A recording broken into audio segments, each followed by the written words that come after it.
Morning. So we're here in Keighley in Yorkshire. Here's my little number 2, Lulu. Morning.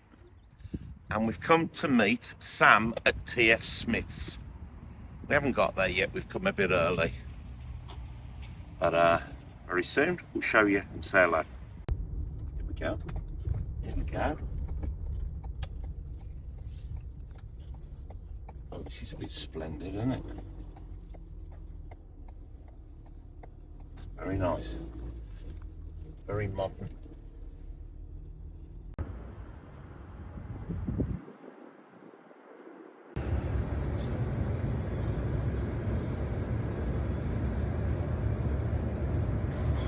As promised, doing a brew for these chaps from Yorkshire, and we got the bacon sandwich on the go. So we'll call them out. I don't know where they are, and then we'll get to grips and find out what's going on.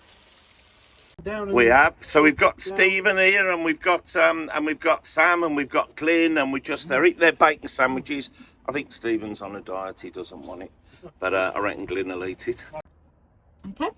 So TF Smith's, proper Yorkshire family business. Good morning, Sam. Good morning to you. You've had your bacon sandwich then? That was lovely. Yeah, thank you. So can you tell us a quick rundown of TF Smith's? How did it start and when? Yeah, sure. So TF Smith's, TF is Thomas Fountain Smith. That's my uncle.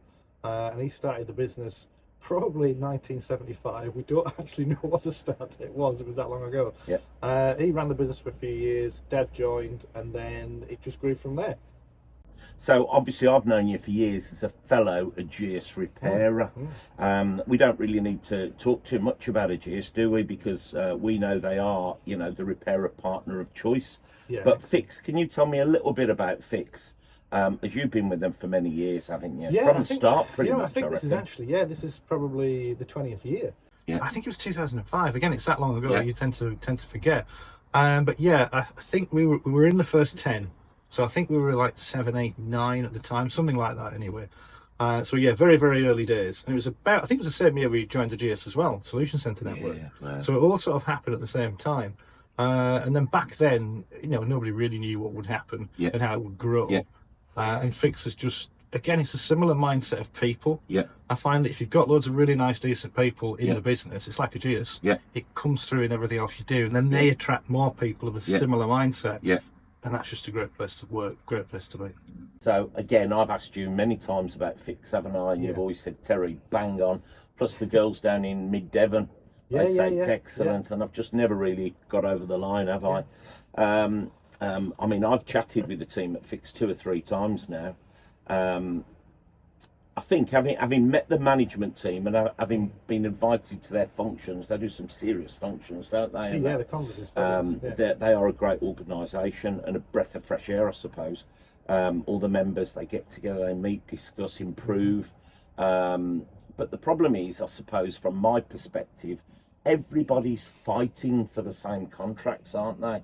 And everybody knows how much people are paying, so therefore it's all kind of a muchness, isn't it? And I just keep banging on, there is a better way to do things, we're highly skilled people. Look at the investment in places like this. It's, I don't know, what's your view on that, really? Yeah, I mean, you're absolutely right. You've got to have got this far. You've got a lot of people with a really good mindset and they're really able to solve a lot of problems. I think Fix have been really good because there's a similarity in the rates and things, so you've got to offer something else. Yeah. And I think their whole attitude and the way of doing everything has built the network, has picked the right people, the right shops that are going to be reliable and going to do the job correctly, but they're also going to be able to run the business profitably as well. So it's about making sure that, we use this word sustainability, but it's a case of making sure that the price that we do get enables us to reinvest. As you see the reinvestment here, enables us to grow the business. So you've got the good people, hopefully therefore getting stronger, without raising the overall cost. I think from a value point of view, we're really, really good at that. We're really good. Which is why we're in that position. Same for yourself. Yeah. So Fix Auto, if you had your chance again, you wouldn't do any different. You'd get straight in there. You're very happy. No, absolutely. Yeah, they've been honestly, they're absolutely superb. They've done nothing but support us. No, brilliant. They've never interfered in anything. They've always been there as support. They've always been really good at listening to any problems. They've been brilliant at letting us go and visit other shops and see other people. Really helpful. And they don't come across as going, we know the right way and the only way to do it this way. They are listening to everybody and seeing what everybody does. For me, Fix are at such a scale, they could actually, they've got some strength behind them. They could put a very different proposition out there to the insurer partners, couldn't they? Yes. You know what I rant on about this paint and that, you know, we make all that profit on paint. Why? You know, we've got highly skilled staff. That's where we should be making some money.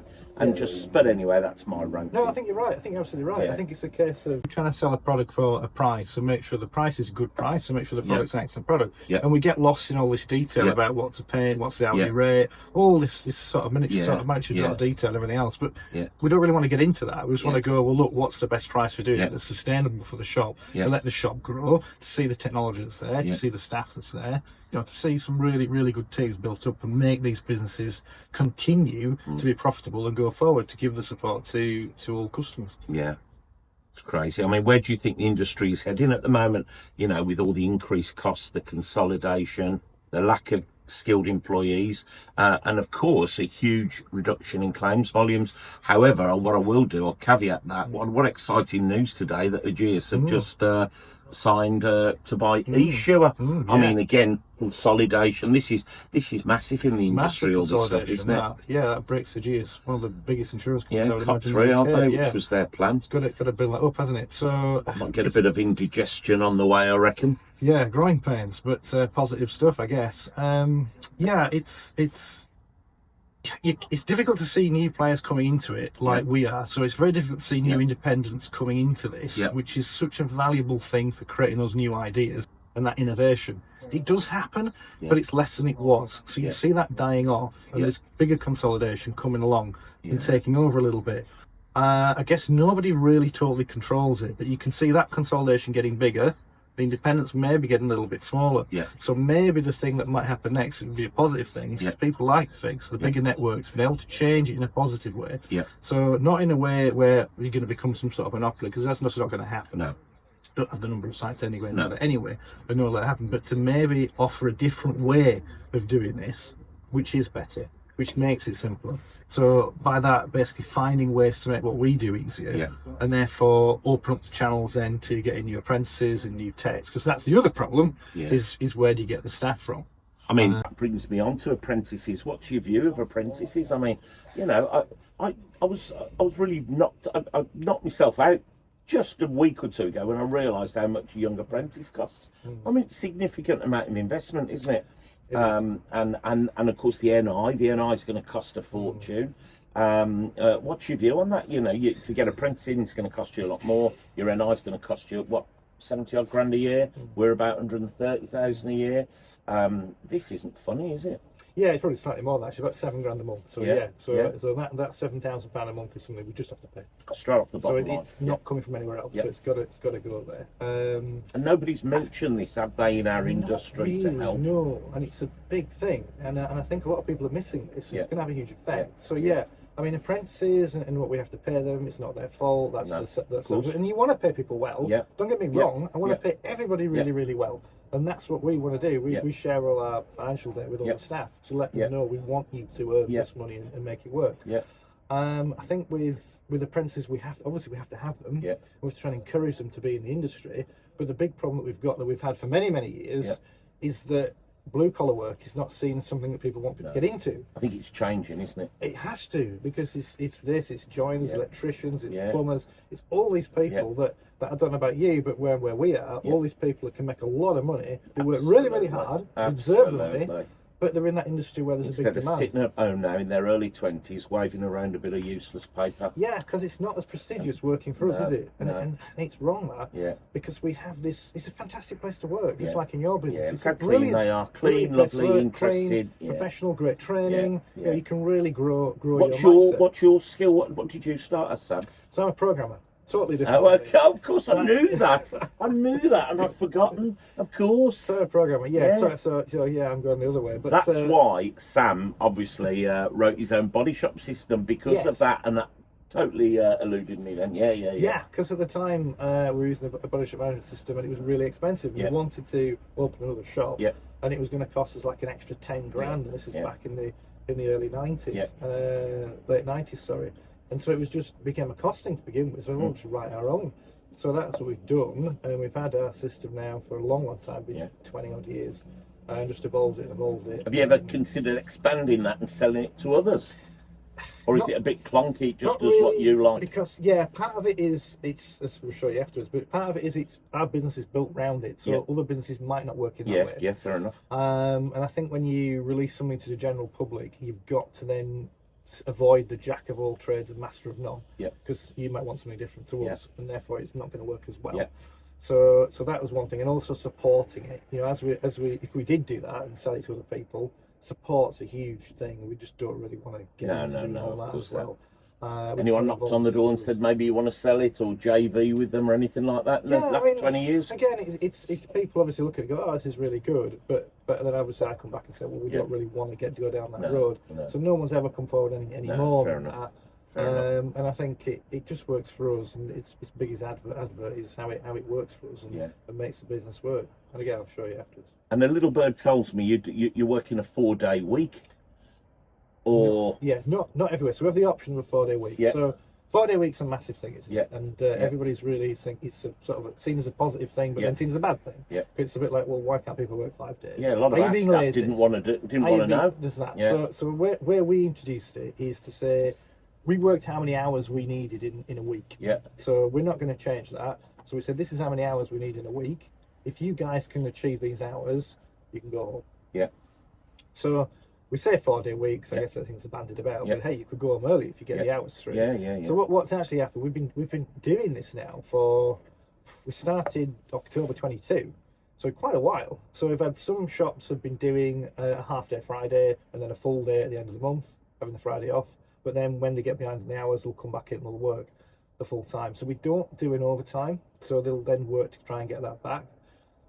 It's just to try and give people an option of, you see, I think the world of trying to give people more and more hours and work a Saturday, it's dying, it's gone. Nobody wants to do this. Nobody really wants to work Saturday nobody anymore. wants to commit their entire life to just working.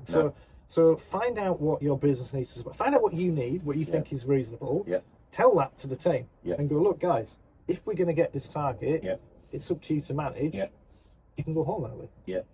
Because I think some people looked at the other way around and they've gone, oh, well, okay, so if you've got Friday left over, let's do some more work. No, don't. If you get into that point, then it's time to open another site. And so we're trying to get the balance in the right way, because I really honestly think this, 50-hour week, whatever, it's crazy. You can't great be doing mindset, and I'm always talking about it, but I never really get the right response back from our lot. No one's bothered about doing that, changing. So we need to. But it's just about the house and profitability. Is it affected it or not really? Or doing the 4-day week option. So it doesn't affect it because you're building that in. Hours. So you're only going, you can have the time off when you sold the hours. So you're not going to affect any profitability. I think that's another thing people are scared of. They think this is a case of, we'll just do a 4-day week. It's no. Down there, that's the road of complete destruction. You're that way around. 20% of productivity. No. So you still got to get the hours. But you're just telling them what those hours are. So you do need to have obviously a quicker invoicing. So if you're a shop that's got piles of invoices to do all the time, it's going to be hard for you to do. And what's the long-term plan now for TF Smiths? Where are we going? We're generally trying to get the 4-day week into something that generally trying to make everybody's lives better. And what I really want to see is everybody really engaged and really happy to come to work. And people think, oh, it's so cliche and everything. Genuinely want that to happen. We all do. It's like now this afternoon we'll do the MI meeting. We'll get everybody up and they'll see how much money we make. We're totally open with this and saying how much money. But then that way the techs understand when we lose money. Because some months we don't make any money. So I'm sure you know. So you've got to share that with people as well. And be totally open. Again, that's massively brave what you're doing, because if you make too much money, I've still got people looking for more money now. Don't they realise the world's about to cave in, The other thing about that is, again, we've done the MI thing since the end of 2022, and we've had some brilliant months. We've made really good money. I've never once had anybody come in and go, can I have more money? Isn't that weird? So yeah, genuinely, nobody ever has, and that's 4 sites. You know, teams between 7 and 8, and there's lots of different people in there. It's not that you've got loads of people that don't ask anything. Lots of people will. Just hasn't happened. No. So I mean, that's been a good thing. I mean, the only thing I usually get is people saying, "I'm really pleased I've seen that because I now know I've got a solid job." Yeah. No, that's brilliant. People And that's worry it. about That's things right. that you and I maybe don't think about. Yeah. It's different. I mean, what about staff retention around here? Because obviously, for us, you know, we've got steer popping up everywhere. We've got direct line at the bottom of our road. And so much. Do you have much of that around here? Yeah, we do. Yeah, with this Leeds Bradford area, you've got all of those. You've got lots of competition. So that does happen, and we do have people. It's rare, but it does happen. People will get pushed. But again, if everything that we've got isn't appealing enough, then okay, fine. Nothing more you can do. Yeah, and then we don't ever want to get stuck in the game of okay, I'll give you an extra £1 an hour. It's nonsense. Terrible, isn't it? No. So we literally have everybody on the same rate. Yeah. Oh, is that right? Yeah. Well, I should apprentice, but no, see, even that's really interesting, isn't it? But I've done that since 2014. Have you? That's even longer. But is that a really? I don't want to know the rate, obviously. But is that a really good rate in the area, or is it just somewhere getting up towards what? Yeah, because, well, again, people are incentivising more and more, aren't they, to try and get people from you? It's not secret. You can look and see what our job offers are on there. So we have like a 50k base rate now, and we up that every so often to try and keep it competitive. So the idea is we keep that base rate really competitive. But we offer a profit share as well. So that's one of the reasons we do the MI. So if we have a really good quarter, the average we'll give to the guys over the next quarter. This will be scaring a lot of people watching this. You know, a lot of body shops are going to think, wow. It shouldn't do. I know why it would. It shouldn't do, because what you're trying to do is you're trying to make sure it's right. It's always us trying to make all these things work, running around and making it work. And it you know, your hair goes grey or you lose it or whatever else. But I think you've got to try and move this onto the team to do it as well, like you're just saying. So and is that's what's happening? Because they're on profit share, good salary, they're all pushing with you. Yeah, the majority do. And those people that don't want to do it, they're not for you. No. You know, you're not going to get everybody. No. You're not going to get everybody. I love but that. the people that don't want to do it, then they are probably not for you. And I think you have to have it. Yeah, obviously most people do. They have like a minimum acceptance level of a percentage efficiency or something that they expect out of everybody. And that's key as well. Right, let's go to the back of the van now, because this is the most important thing. Right, Sam. So we're done. What a great meeting. I loved it. You can see your number 1 on the van. And I'm going to present you with your very own Rhodes Rage sticker, right? That needs to be on the driver's side door in your own. That's better. So, Thank you. Oh, that's brilliant. Thank you very much. Hope you enjoyed our little vid. This is how it rolls. I'll be coming to a town next to you next. Does that sound right now? God. Go on, I want my sticker back. No, you got to be joking. I'm not alone. You wouldn't give him me back. I've only got about 6. He wants it. No, that's it. You got 5 now.